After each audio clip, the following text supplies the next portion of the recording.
बेनीवाल के हाथ लग गया है वो तुरुप का इक्का जो बनाएगा उन्हें 2028 का किंग। जी हाँ, सही सुन रहे हैं आप। तो कौन है वो तुरुप का इक्का और कैसे रणनीति सेट की है हनुमान बेनीवाल ने, सब कुछ आपको विश्लेषण के जरिए बताएंगे इस वीडियो में, इसलिए बने रहेगा आखिर तक हमारे साथ। नमस्कार, मैं हूं चेतना शर्मा। आप देखना शुरू कर चुके हैं संवाद भारत का भारत के लिए, और इस मुद्दे पर खास बातचीत करने के लिए मेरे साथ मौजूद है हमारे editor in chief Varun Bhansali ji. तो वरुण सर, जिस तरीके से मैंने शुरुआत में ही कहा कि तुरुप का इक्का हाथ लग गया है अब हनुमान बेनीवाल के, कौन सी ऐसी स्ट्रेटेजी उन्होंने अब एड ऑन की है अपनी रणनीतियों में जो उन्हें 2028 की जीत की तरफ, उन्हें किंग बनाने की तरफ ले जा रही है? देखिए, 2028 में बेनीवाल सरकार और इसके लिए जो कुछ करना पड़ रहा है उसकी कर रहे हैं बेनीवाल सरकार। और ये बात एक बार फिर से साबित हो गई है कि बेनीवाल अपनी पार्टी को बढ़ाने और राजस्थान में छाने के लिए बहुत ही तीव्र गति से, बहुत ही तेज गति से काम कर रहे हैं।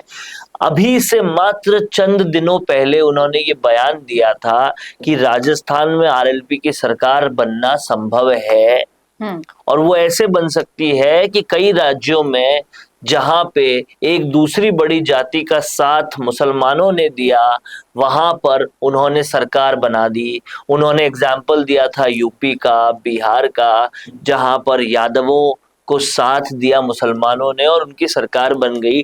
ठीक वैसे ही आरएलपी के साथ भी हो सकता है, क्योंकि आरएलपी जाटों की सबसे बड़ी पार्टी है और जाट बहुत पसंद करते हैं आरएलपी को। उसके साथ अगर मुसलमान मिल जाते हैं तो वो हर जगह का समीकरण अपने तरफ ले सकते हैं, या मैक्सिमम जगहों का समीकरण अपनी तरफ ले सकते हैं, ये कहना था उनका। लेकिन सोचने वालों ने ये सोचा कि बयान भर दे दिया होगा, बयान इस पे कोई काम थोड़ी ना करेंगे बेनीवाल। लेकिन कांग्रेस सख्ते में तब आएगी, अल्पसंख्यक वोटों पे जो सबसे ज्यादा निर्भर रहती है, उसको हार्ट अटैक तब आएगा जब वो देखेगी कि बेनीवाल ने कल कहा और आज लागू कर दिया। नागौर में संगठन बनने से पहले, क्योंकि संगठन की कार्यकारिणी अभी तक बनी नहीं है आरएलपी की, नहीं, वो बनने से पहले नागौर में दर्जन भर से ज्यादा मुसलमान नेताओं को आरएलपी ज्वाइन करवा के ये दिखा बता जता समझा दिया है बेनीवाल ने कि वो जो कहते हैं वो करने में ज्यादा वक्त नहीं लगाते। 2028 तो दूर की कौड़ी है, पंचायती राज चुनाव से पहले भी वो जिस तरीके से, जिस एक्शन मोड के साथ इलेक्शन के लिए काम कर रहे हैं, उससे समझ में आता है कि 2028 को लेकर बेनीवाल कितने सीरियस, कितने गंभीर, कितने एक्शनेबल और कितने ज्यादा फास्ट चलने की कवायद कर रहे हैं। अगर आप राजस्थान की राजनीति में नजरें घुमाकर भी देखेंगे तो आपको हर जगह नंबर 1 पर हनुमान बेनीवाल ही नजर आएंगे। कोई सा भी मुद्दा हो, कहीं भी जाना हो, दिन और रात को एक करके रख दिया है हनुमान बेनीवाल ने।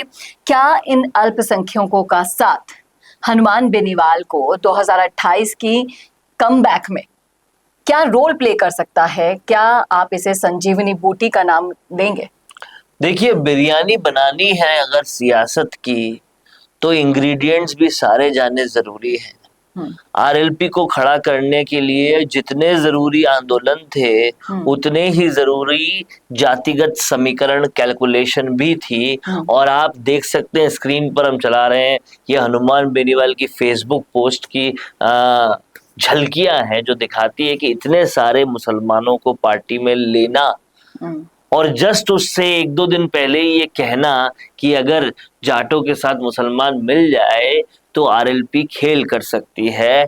ये दिखाता है कि हनुमान बेनीवाल एक प्योर रेसिपी सियासत की बना रहे हैं, जीत की बना रहे हैं, राजस्थान पे छाने की बना रहे हैं, जिसमें आंदोलनों के इंग्रेडिएंट्स भी होंगे, जातिगत समीकरण की बात भी होगी और पीड़ितों का साथ भी होगा।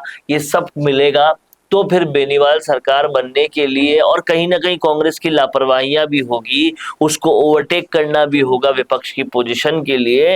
ये सब कुछ जब मिलेगा तो सियासत की वो बिरयानी बन जाएगी, जहां पर सत्ता जो है उसके करीब बेनीवाल पहुंच सकते हैं। तो 2028 तक अगर कोई सपना पूरा करना है तो 2025 में भी गति धीरे नहीं होनी चाहिए, ये समझा दिया है बेनीवाल ने। अब देखना और जो ही लोग होगा। गलत सोच रहे हैं, जो लोग ये सोच रहे हैं कि हनुमान बेनीवाल तो अकेला पड़ गया है, वो इस पूरी की पूरी गलतफहमी को सिरे से हटा दे, खारिज कर दे, क्योंकि हनुमान बेनीवाल हर जगह हर तरफ अपनी फौज बनाने में जुटे हुए हैं।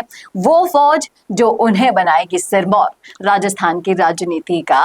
और देखिए, समझने वाली बात यहाँ पर यह भी है कि हनुमान बेनीवाल अकेले पड़ गए हैं, ये शायद बेहतर है उनके लिए, क्योंकि जहां 10 लोगों की राय, 100 लोगों की राय, 50 लोगों की राय लेनी पड़ती है, वहां काम आगे ही नहीं बढ़ता। जिस तरह से कांग्रेस में सचिन पायलट को प्रदेश अध्यक्ष नहीं बनाया जा रहा तो किसी तरह का कोई आंदोलन नहीं हो रहा, तो कोई काम नहीं हो रहा। जिस तरह से बीजेपी में दिल्ली जाना पड़ रहा है, इधर से उधर से पूछ के आगे बढ़ना पड़ता है, वहीं डिसीजन मेकिंग पावर आरएलपी में एक ही जना कर रहा है, इसलिए जो कर पा रहे हैं फटाफट हो पा रहा है। चाहे वो आंदोलन की बात हो, चाहे वो युवा ब्रिगेड खड़ी करनी हो, थान सिंह डोली, श्रवण चौधरी, जितनी भी, मनोज मीणा, फटाफट युवा ब्रिगेड खड़ी करनी हो, चाहे मुसलमानों को लेने की बात कल कही और आज ले लिया हो, ये सब दिखाता है कि जब डिसीजन अकेले लेना होता है तो फास्ट लिया जाता है, तेजी से काम किया जाता है।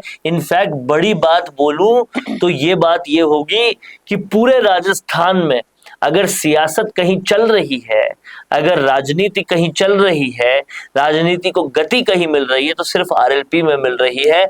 बाकी सब जगह शिथिल हुई है। ना राष्ट्रीय अध्यक्ष बन रहे हैं, ना जिला अध्यक्ष बन रहे हैं, ना कोई काम हो रहा है, सब एकदम शिथिलता पर है। आरएलपी में ही केवल काम चल रहा है। इससे समझ में आ रहा है दल भले ही छोटा हो, लेकिन जब एक ही आदमी डिसीजन लेने वाला होता है तो कितना तेज और तीव्र काम होता है। अब देखना वाकई में दिलचस्प होगा कि हनुमान बेनीवाल की ये सारी रणनीतियां 2028 में उन्हें क्या क्या दिला पाती हैं। क्या कहते हैं आप इस मुद्दे पर? रखिएगा राय कमेंट बॉक्स में। कैसा लगा वीडियो बताना न भूलेगा, और ऐसे वीडियोस के लिए देखते रहिए संवाद भारत का, भारत के लिए। नमस्कार। भारत का सबसे तेजी से बढ़ता हुआ डिजिटल न्यूज चैनल, जिसका परिवार 4,17,000 लोगों से भी ज्यादा बढ़ रहा है, वो संवाद न्यूज चाहता है हर जिले और हर राज्य में मीडिया पार्टनर्स। तो अगर आप बनना चाहते हैं संवाद न्यूज के पार्टनर्स, तो कांटेक्ट करें नीचे दिए गए नंबर्स पर। इसके अलावा अगर आप वीडियो एडिटर बनना चाहते हैं या फिर न्यूज इंडस्ट्री में बतौर इंटर्न सब सीखना चाहते हैं, तो संवाद न्यूज के जयपुर हेड ऑफिस में काम करने के लिए संपर्क करें स्क्रीन पर दिए गए नंबर पर।